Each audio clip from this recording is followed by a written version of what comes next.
उस गांव में शारदा रसोइया के तौर पे बहुत ही प्रसिद्ध थी। अपने पति प्रसाद, बेटा रमेश और बहू अनामिका के साथ वो एक छोटे से मिट्टी के घर में रहती थी। जो उसे आता था वही पकाती थी और उसी से अपना परिवार चलाती थी। इसी तरह अपने काम के दौरान शारदा रेडियो पर पुराने गाने लगाकर उसे सुनते रहती है। शारदा की पड़ोसी सुजाता दीवार पे अपना सर लगा के शारदा को देख रही थी। उसी की पड़ोसी रानी वो भी दीवार पे सर लगा के शारदा को देखने लगती है। सुजाता और रानी दोनों ही शारदा से नफरत करती थी। तभी अनामिका एक पैम्पलेट लेकर बाहर आती है और शारदा प्रसाद के पास जाती है। सासू माँ, आपने कुकिंग कंपटीशन के बारे में सुना? जो जीतेगा उसे 50 लाख इनाम के तौर पे दिया जाएगा। क्या कह रही हो बहू? क्या तुम सच कह रही हो? कुकिंग प्रतियोगिता में जीतने वाले को 50 लाख मिलेगा? फिर तो हमारी जिंदगी ही बदल जाएगी। बहू, तुम पूरे नियमों को पढ़ो और समझो, फिर मुझे अच्छे से समझाओ। ठीक है सासू माँ। इतना कहकर अनामिका पेपर को अच्छे से पढ़ने लगी। फिर सास और बहू की बातें सुनकर सुजाता और रानी वहाँ से गायब हो गई। फिर वहाँ से वो दोनों बाहर एक पेड़ के नीचे आकर मिली। अरे सुजाता, तुमने वो सास बहू की बातें सुनी? मैंने सुना किसी भी हालत में उस सास बहू को प्रतियोगिता हमें जीतने नहीं देना है। अगर वो जीत गई ना तो हमें आत्महत्या करनी पड़ेगी। हमें मरने की क्या जरूरत? हम शारदा को ही मार डालेंगे। तुम मजाक कर रही हो या सच कह रही हो? मैं मजाक क्यों करूं भला सुजाता? मैं गुस्से से कह रही हूँ। शारदा को मार देंगे। उसे मार के हमें क्या फायदा होगा? जैसे ही तुमने मौत की बात सुनी, लगता है तुम्हारी सिट्टी पिट्टी गुल हो गई। शारदा को मारने से हमारा कोई नुकसान नहीं बल्कि मुनाफा ही होगा। हमें कहीं जाना भी नहीं पड़ेगा और पड़ोस के गांव में हमसे बेहतर कोई रसोइया भी नहीं होगा। इसीलिए वहां जाकर प्रतियोगिता में हिस्सा लेकर 50 लाख रुपए हम दोनों जीत सकते हैं। फिर हम उस पैसे को समान हिस्से में बांट लेंगे। क्या कहती हो तुम? फिर देर किस बात की? परिकल्पना करो और मुझे बताओ। अगर हम ईर्ष्या और नफरत को बगल में रखें तो शारदा हमसे ज्यादा अच्छा खाना पकाती है। हाल ही में एक शादी में मैंने खाया था। मैंने भी कहीं खाया था। मैंने तो दाल लिया पर मुझे कुछ खास पसंद नहीं आई। अच्छा, तो फंक्शन में तुम ही थी जो एक बाल्टी भर के लेकर आई थी। चिल्लाओ नहीं, बस नाम के वास्ते ले आई थी। वैसे भी आधा तो तुमने भी लिया था। मैं ली थी, पर क्यों ली थी वो तुम्हें अच्छे से पता है। पता है, क्योंकि शारदा का बनाया हुआ दाल बहुत ही स्वादिष्ट होता है, इसीलिए तुमने लिया था। हो गया, तारीफ करना बहुत हो गया। अगर शारदा ने ये बात सुन ली तो वो हमारे साथ खिलवाड़ करेगी। अब तुम मेरी बात समझी? अगर हम खाना पकाते हैं तो लोग निवाला लेते ही मुंह में थू थू करके फेंकने लगते हैं, और जब शारदा पकाती है तो लोग बड़े संतुष्ट होकर पेट भर के खाते हैं। रानी, हम उसकी तारीफ करने के लिए यहाँ मिलने नहीं आए हैं। 2-3 दिनों के अंदर उसका अंतिम संस्कार भी करना है, ये बात याद रखना। इस तरह दोनों चर्चा करती है, फिर वहाँ से चली जाती है। वहाँ शारदा के घर में अनामिका अच्छे से कुकिंग कंपटीशन के बारे में पढ़ती है और एक एक बात शारदा को समझाती है। फिर सास बहू इस गरीबी की हालत में कैसे प्रतियोगिता में भाग लेंगे इसकी चर्चा करते हैं। इसी तरह दिन गुजर रहे थे। एक दिन उनके पड़ोसी शारदा और रानी जब देखा कि घर पे कोई भी नहीं है, वो कोल्ड ड्रिंक में जहर मिला के शारदा के पास ले आती है और शारदा को पीने के लिए देती है। वो पीते ही शारदा नीचे गिर जाती है। सुजाता और रमणी को लगता है कि शारदा मर चुकी है, इसीलिए किसी को पता ना चले ये सोचकर वो वहाँ से भाग जाती है। उस दिन शाम के वक्त अनामिका, प्रसाद और रमेश घर लौटते हैं। बाहर से ही पता चलता है कि शारदा मर चुकी है। वो बहुत परेशान हो जाते हैं, तीनों रोने लगते हैं। अगले दिन वो शारदा का अंतिम संस्कार करते हैं। सुजाता और रानी मनी मन ये सब देखकर बहुत खुश होती है, पर बाहर से दुखी होने का और मगरमच्छ का आंसू बहाने का अभिनय करती है। अब कुकिंग कंपटीशन का दिन नजदीक आ जाता है। शारदा ने अपना नाम दर्ज करवाया था और अब वो नहीं है।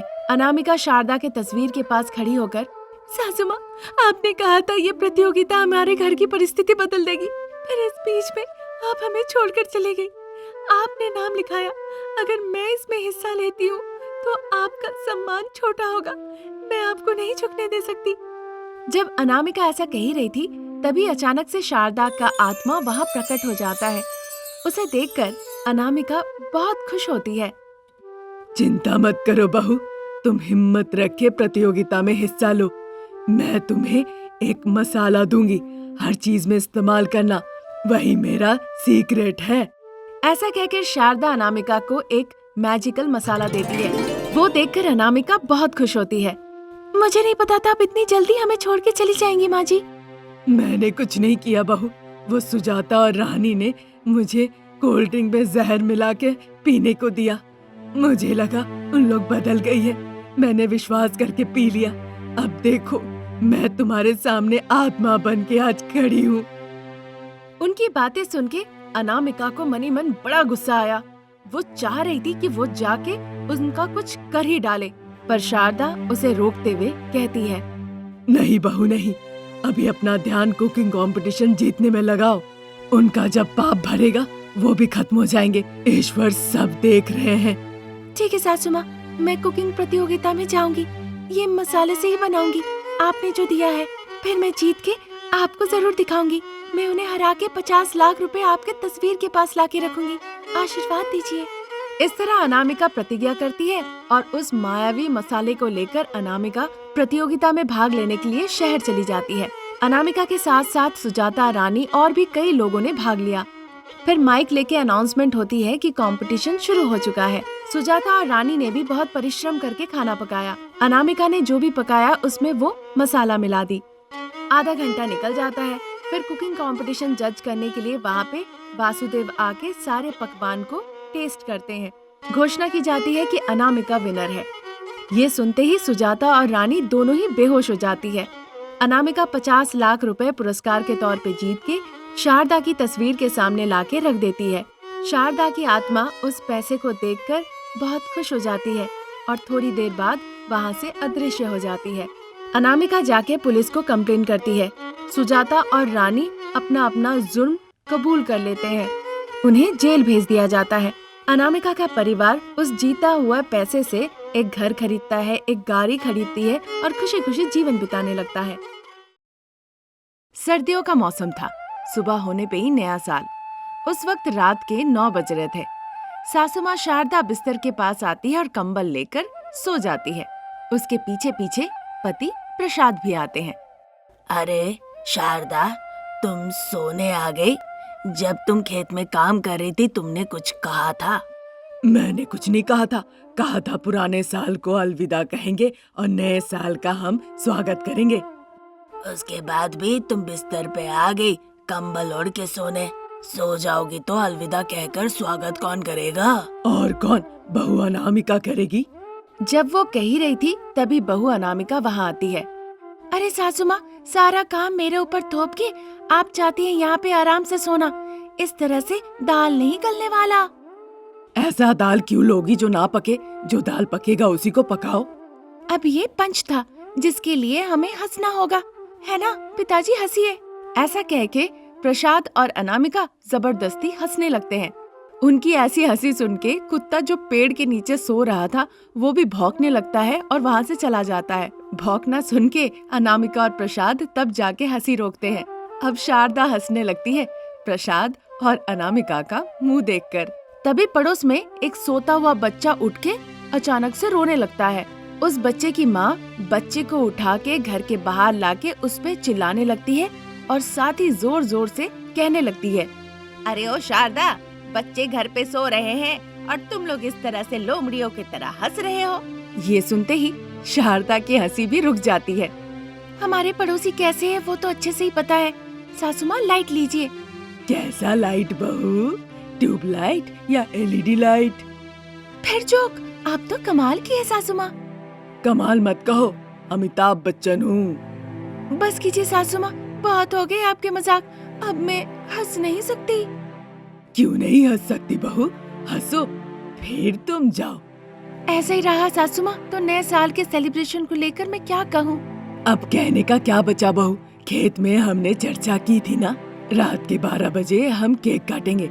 उसके बाद अपने रिश्तेदार, जान पहचान वालों को बुला के नए साल की मुबारकबाद देंगे। अलार्म लगा के हम सुबह 5 बजे उठ जाएंगे और फिर अच्छे से रंगोली बनाएंगे। फिर घर का काम, खाना पकाएंगे और उसके बाद अच्छे से तैयार होके मंदिर जाएंगे। हो गया। ठीक है सासू माँ। अभी सो जाओ, रात में मैं सभी को जगाऊंगी। ऐसा कहकर शारदा अच्छे से सो जाती है। ये सोचकर कि शारदा सभी को जगा देगी, अनामिका भी बगल वाले बिस्तर पे सो जाती है। सुबह हो गया। हर दिन की तरह प्रसाद उस दिन भी चेयर पे बैठ के अखबार पढ़ रहे थे। फिर जाके प्रसाद सास बहू दोनों को जगाते हैं। दरवाजे के सामने डाला हुआ रंगोली को देखकर प्रसाद मजाक उड़ाते हुए हंसने लगते हैं। ये देखकर शारदा को गुस्सा आता है। ऐसे दांत दिखा के क्यों हंस रहे हैं? सुबह 5 बजे उठे थे तो हमें अगर उठा देते तो आपको कोई तकलीफ हो जाती? औरत की जुबान ही साम्राज्य होती है। जब सुबह के 5 बजे अलार्म बजा तो मैंने तुम्हें उठाया था। तुमने कहा ठंड में जगा के क्या मुझे मारना चाहते हो, फिर कंबल ओढ़ के सो गई। अब तुम ये सब कह रही हो। वाह वाह, बड़े लोग और बड़ी बड़ी बात। नए साल में आप इतनी तारीफ कर रहे हैं, आपका भला होगा। अगर सब अच्छा होता है तो बढ़िया है। सास बहू मिलके नया साल कैसे मनाने वाले हो? वैसे तुम लोग 2-4 दिन पहले कुछ लेके चर्चा कर रही थी, खुद की तारीफ भी कर रही थी। आप अगर अपना काम करेंगे तो हम भी अपना काम कर लेंगे। क्या मैंने कहा मत करो या तुम्हारे हाथ पैर बांध रखे हैं? नहीं तो अपना मुंह बंद कीजिए ना। ये कैसे संभव है? जब तुम सास बहू मिलके 2 दिन पहले चर्चा की थी, मैंने क्या कहा था? देखो वही हो गया। तो अब मैं क्या करूं? मैं जाके सबको बताऊं कि भविष्य बताने के लिए बाबा आ गए हैं? या फिर ऐसा कहो कि इस बौने इंसान को भगवान आके आत्मज्ञान दे दिया है, आप लोग सभी आके इनसे आशीर्वाद ले लो। तो बताइए क्या बोलना है इसमें से? और इस बात को लेकर शारदा प्रसाद में बहस होने लगी और साथ ही चीखम चिल्ली होने लगी। बड़े देर से देख रही अनामिका आकर कहती है, ओफो सासू माँ, एक तो आप इतना देर से उठी है, फिर पिताजी से जाके लड़ाई करने की क्या जरूरत है? जाके एक बार देख कर आइए, सब लोग सुंदर सुंदर रंगोली डाल के नए साल का अच्छे से स्वागत कर रहे हैं और हमारा घर बिना रंगोली का देखिए कैसे उदास पड़ा हुआ है। तो तुम क्यों खड़ी होकर देख रही हो? जाके रंग बिरंगा रंगोली दे सकती हो ना। वादा तो वादा होता है ना। हम दोनों में क्या बात हुई थी कि हम नए साल में सारा काम मिल बांट के किया करेंगे। आप रंगोली का डिजाइन बनाएंगी और मैं उस रंगोली में जाके सुंदर से रंग भरूंगी, है कि नहीं बताइए? अनामिका की बातें सुन के प्रसाद जोर जोर से हंसने लगते हैं। शारदा उन्हें गुस्से से देखती है, फिर पानी छिड़कती है जमीन पे और एक बड़ा अच्छा सा रंगोली का डिजाइन बनाती है।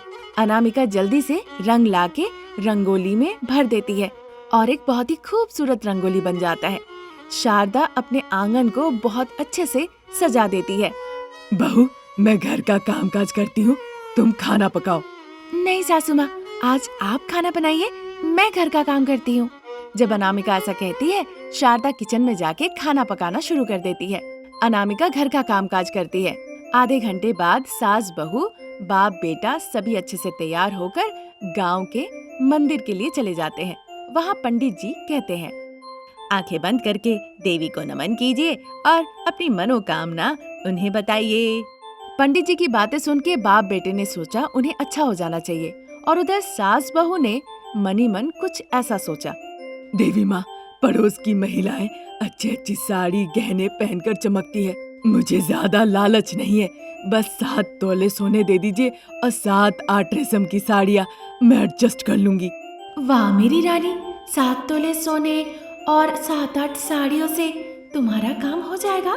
देवी माँ, मुझे 7 तोले सोने या फिर रेशम की साड़ी नहीं चाहिए, मुझे बस 1 करोड़ रुपए दे दीजिए। मैं एक घर बनाऊंगी, मैं आपके लिए एक मंदिर बनाऊंगी, हम सब खुश रहेंगे, हम सब मिलके एक साथ त्योहार मनाएंगे।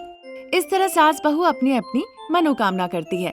अब जैसे ही वो अपनी आंखें खोलती है तो देखती है वहाँ से देवी माँ ही गायब हो गई है। ये देखकर सास बहू के मुंह खुले के खुले रह जाते हैं। अब चाहे कुछ भी हो, पर सास बहू की तरफ से आप सभी को नए साल की ढेरों शुभकामनाएं।